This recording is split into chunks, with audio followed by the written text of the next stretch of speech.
Good morning. আজ আর একটা weekend, বেরিয়ে পড়েছি। বর্ষা এসে গেছে গুজরাটে, দারুণ ওয়েদার, একদম মেঘলা। উইকেন্ড আউটিং এর জন্য আইডিয়াল ওয়েদার। আজ যাচ্ছি দেবীনামাল ক্যাম্পসাইট, যা সুরত থেকে প্রায় 150 কিলোমিটার দূরে এবং আহওয়া টাউন থেকে 7 কিলোমিটার। আহওয়া টাউন হলো ডাং ডিস্ট্রিক্টের হেডকোয়ার্টার্স।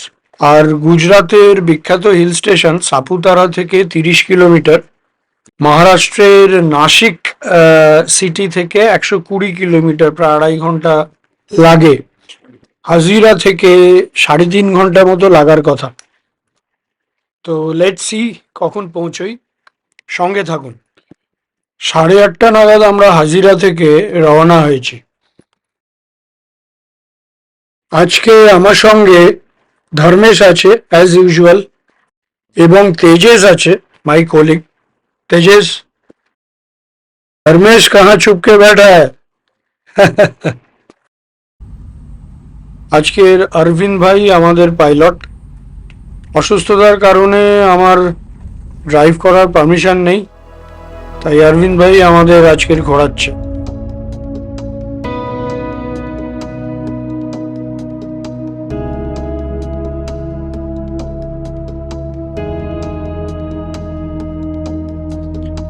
আমরা আহওয়া টাউন ঢুকে পড়লাম 11:15 বাজে।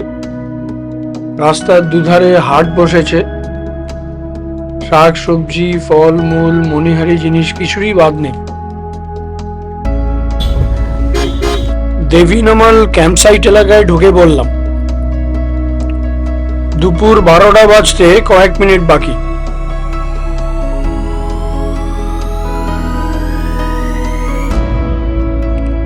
খাপরি নদীকে বাঁ দিকে রেখে পাকদণ্ডী রাস্তা দিয়ে আমরা পৌঁছে গেলাম দেবীনামাল ক্যাম্পসাইট।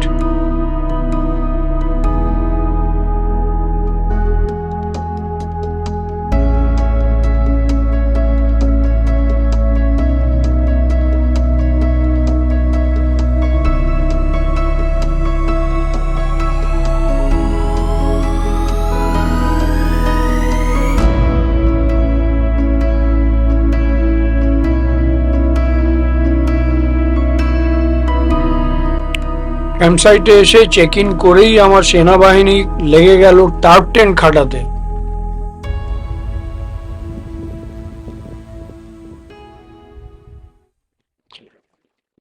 টার্প টেন্ট ফটাফট রেডি হয়ে গেল। এইবার আমাদের ক্যাম্পসাইটটা একটু ঘুরে দেখা যাক।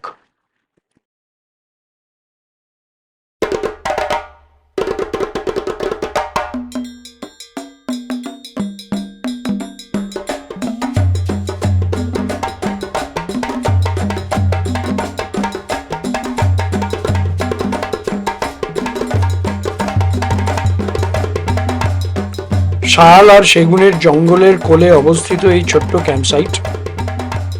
নিরিবিলি এই ইকো ক্যাম্পে অরণ্যের নির্জনতার স্বাদ মন ভরে উপভোগ করা যায়।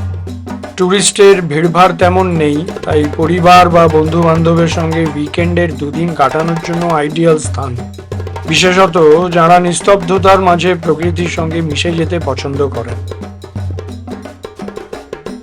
এই হেক্সাগনাল বিল্ডিংটা হচ্ছে পঞ্চায়েতের কনফারেন্স রুম। এখানে 3 রকমের কটেজ আছে। প্রথমে হচ্ছে যেগুলোর কমন টয়লেট, এগুলো অবশ্য এই মুহূর্তে বুকিং হচ্ছে না। এরপর আছে অ্যাটাচ টয়লেট সহ কনক্রিট কটেজ, যার একটায় আমরা 3 জন থাকছি। আর শেষে 2টি উডেন কটেজ ক্যান্টিনের পাশে রয়েছে, যেগুলো তুলনামূলকভাবে সবচেয়ে ভালো। আর সবচেয়ে ইম্পর্টেন্ট ব্যাপার হচ্ছে একমাত্র অনলাইনেই বুকিং করা যায় এই ক্যাম্পসাইটটার।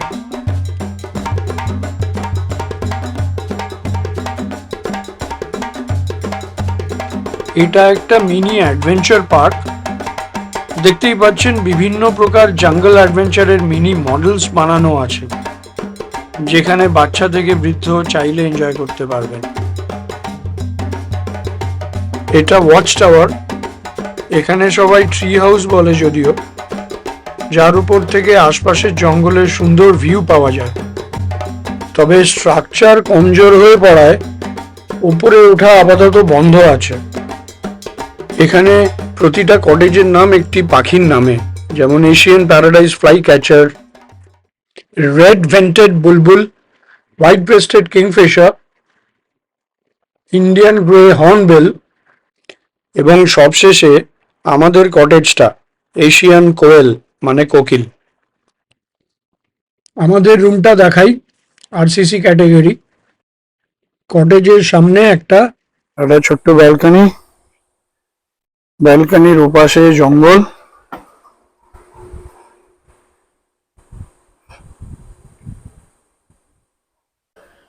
এই হচ্ছে আমাদের রুম, 1000 টাকার রুম।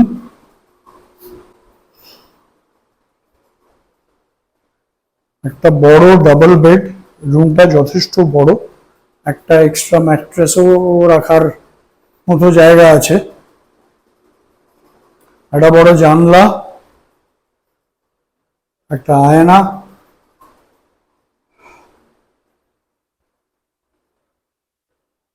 ডাস্টবিন রাখা, আর এই হলো ওয়াশরুম। ভাগ্যক্রমে ওয়াশরুমটা খুবই পরিষ্কার, কম্পারেটিভলি বলতে হলে হবে, আর যথেষ্ট বড়। যাক, এক রাতে থাকার মতো যথেষ্ট ভালোই বন্দোবস্ত।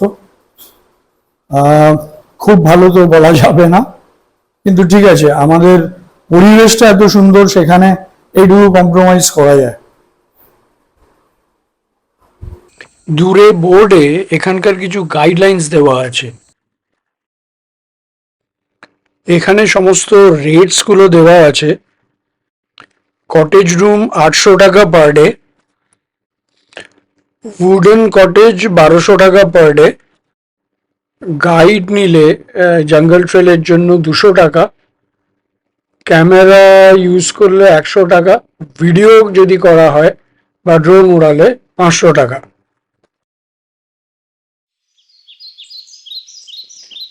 এই রাস্তাটা সোজা ক্যান্টিনের দিকে চলে গেছে।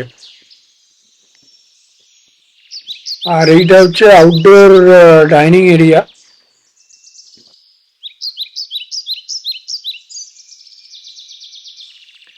এটা হলো ক্যান্টিনের মেনু। চা 10 টাকা, নাস্তা 30 টাকা, কফি 20, ম্যাগি 40 টাকা পার প্লেট, আর লাঞ্চ হচ্ছে 150 টাকা। এগুলোই হলো উডেন কটেজ রুম, ভাড়া 1500 টাকা। যদিও বোর্ডে লেখা আছে 1200 টাকা, সিজন বিশেষে হয়তো ভাড়া একটু এদিক ওদিক হয়। যেমন আমাদের কটেজটার ভাড়া 1000 টাকা নিয়েছে, কিন্তু বোর্ডে লেখা 800 টাকা।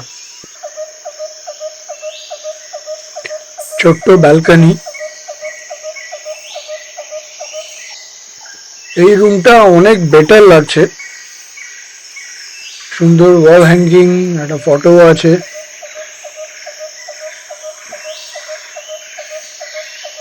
বড় জানলা, সঙ্গে কার্টেন।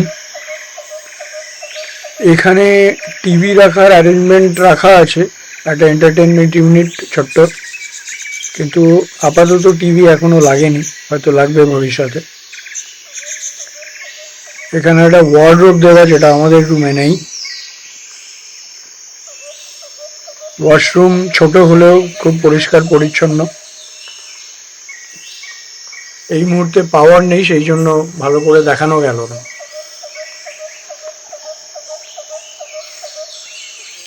সব মিলিয়ে এই কটেজগুলোই এখানকার সব থেকে ভালো অ্যাকোমোডেশন বলা যায়।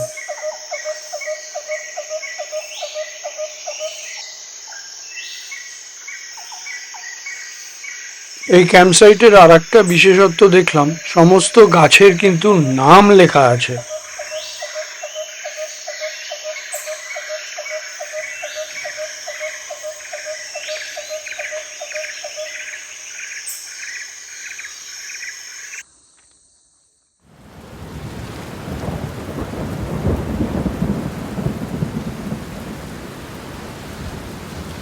আমরা লাঞ্চের অর্ডার দিয়ে এই আউটডোর ডাইনিং এরিয়াতে বসে পড়লাম। এদিকে মুষলধারে বৃষ্টি শুরু হয়ে গেছে। আমরা সবাই থালি অর্ডার করেছি লাঞ্চে। থালির মেনুতে ছিল ভাত রুটির সঙ্গে 3 রকমের সবজি, সেও টমাটার যেটা এখানকার লোকাল ফেভারিট, ডাল এবং পনির একটা তরকারি। রান্না একটু স্পাইসি ছিল, তবে টেস্ট মন্দ নয়। লাঞ্চ সেরে আমরা গিরা ফলসের উদ্দেশ্যে বেরিয়ে পড়লাম। সেই অভিজ্ঞতা এপিসোড 2-তে দেখাবো আপনাদের। মুষলধারে বৃষ্টির মধ্যেই জঙ্গলের রাস্তা দিয়ে গাড়ি চালিয়ে যাওয়ার এক আলাদাই মজা, এক অদ্ভুত রোমাঞ্চকর অভিজ্ঞতা। মনে হচ্ছে জুরাসিক পার্কের ভেতর দিয়ে যাচ্ছি আমরা। একটু আগে আমরা গিরা ফলস থেকে ফিরলাম। অসাধারণ অভিজ্ঞতা হলো। দারুণ সুন্দর ওয়াটারফলসটা, চারপাশের প্রকৃতি অত্যন্ত সুন্দর, আর তার সঙ্গে অ্যাজ আ বোনাস বৃষ্টিটা পেয়ে গেছি অ্যাজ ইউজুয়াল। তো প্রচুর সুন্দর সুন্দর ড্রোন শট নেওয়া হয়েছে। আর ওদিকে টার্প টেন্টের নিচে শুকনো কাঠফাট জোগাড় করা হয়েছে। একটু অন্ধকার নামলে আমরা বনফায়ার চালু করব, আর বনফায়ারের পরে কিছু ভেজিটেবল গ্রিল করব, টমেটো, ক্যাপসিকাম, মাশরুম। আর তারপরে কিছু রেডিমিক্স নর স্যুপ নিয়ে এসছি, সেই স্যুপ বানিয়ে খাওয়া হবে। তো আজকের ক্যাম্পিংয়ের এটাই প্রোগ্রাম। ডিনার আমরা ক্যান্টিনেই করব।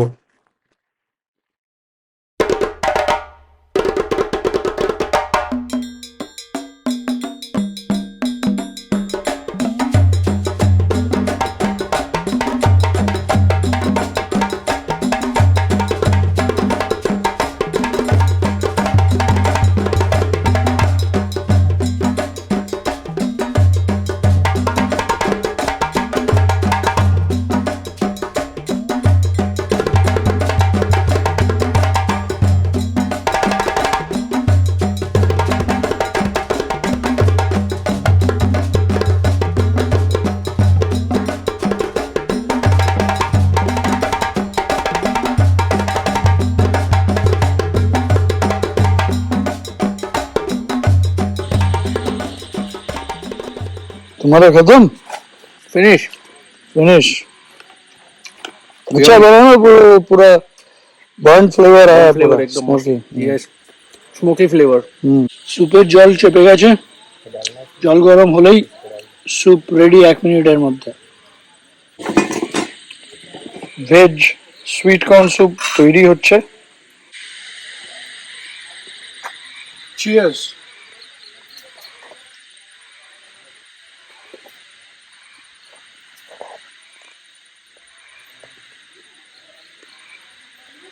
সুইট কর্ন স্যুপ যেরকম হয় সেরকমই হয়েছে, দারুণ।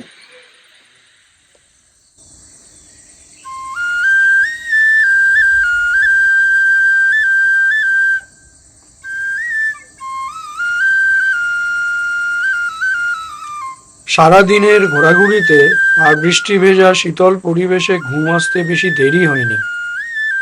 পরদিন সকাল 6টায় ঘুম ভেঙে গেল। ভোরের ঠান্ডা হাওয়া আর পাখিদের ডাকে শুয়ে থাকতে পারলাম না, বেরিয়ে পড়লাম ক্যাম্পে ঘুরতে। সেসব গল্প পরের এপিসোডে হবে। আজকের এপিসোডটা এখানেই শেষ করছি। গিরা ওয়াটারফলসের বেড়ানো আর ক্যাম্পের আরও অভিজ্ঞতা নিয়ে শীঘ্রই পরের ভিডিও আসবে। সঙ্গে থাকবেন, ভালো থাকবেন।